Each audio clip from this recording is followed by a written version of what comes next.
Isang mapagpalang araw po at happy anniversary sa ating mga kapatid dyan po sa Calgary Unida Christian Church. Alam niyo po mga kapatid, 2012 nang magsimula po tayong magkaroon ng gawain dito po sa Grand Prairie nang simulan po natin ang pagmiministeryo na iniatang sa atin ng ating Panginoon. Pagkatapos po niyan 1 or 2 taon, tayo po ay nanalangin at mangarap na ang gawain na nasimulan natin dito sa Grand Prairie ay maitayo din sa iba't ibang city, hindi lamang dito sa Alberta kundi sa buong Canada.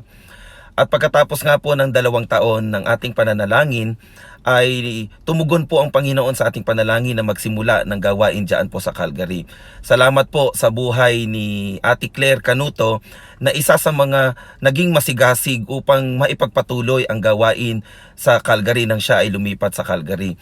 At kami po ay nagpapasalamat din po sa buhay ni kapatid na Arnel at May Mantele na nang nalaman nila na magkakaroon ng UNIDA ay talagang ang pagtugon nila ay at ang naging mainit ang kanilang pagtanggap sa pagkatawag sa kanila ng Panginoon. Kaya kami nagpapasalamat sa inyo, Mayor and Arnel, sa ninyo na ibinigay ninyo sa Panginoon. Gayon din sa pamilya ni Mark at Grace Ancheta na kung saan ay idinaos ang unang pagsamba sa kanilang basement. Kung hindi dahil sa mga kapatid na mayroong determinasyon na maitayo ang gawain na ito, ay sa tingin ko ay wala ang Calgary Unida Christian Church. Nagpapasalamat din kami sa Panginoon sa buhay ng ating kapatid na Pastor Mon Makatumpag at sa kanyang asawa na si Jen, na siyang isa sa mga nanguna at nagpatuloy ng gawain. Pastor Mon, maraming salamat sapagkat pinangalagaan ninyo ang ating gawain dyan sa Calgary. At sa mga kapatid pa natin na hindi nabanggit ang pangalan na siyang nanguna sa pagpapatuloy, kung hindi dahil sa inyong mga malasakit, sa inyong pagsasakripisyo, ay naging matagumpay po ang ating gawain dyan at nagpapatuloy.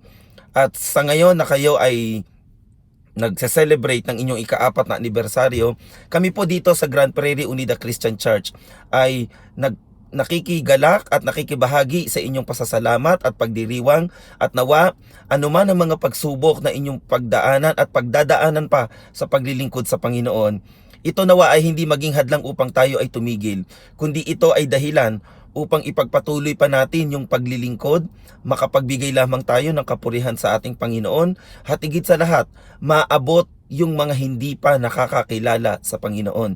Muli sa ngalan po ng aking sambahayan, ang inyong Ate Lois at buong kongregasyon ng Grand Prairie Unida Christian Church, kami po ay bumabati sa inyo ng isang masigasig, maligaya at mainit na pagdiriwang ng inyong ika-4 na anibersaryo. Mga kapatid, huwag po tayong tumigil sa paglilingkod sa Panginoon at patuloy nating ibigay ang pinakamainam nating handog na papuri at pagsamba. Mapapurihan lamang natin ang ating Panginoon. Muli po, ito po ang inyong Pastor John Ocol, bumabati po sa inyo.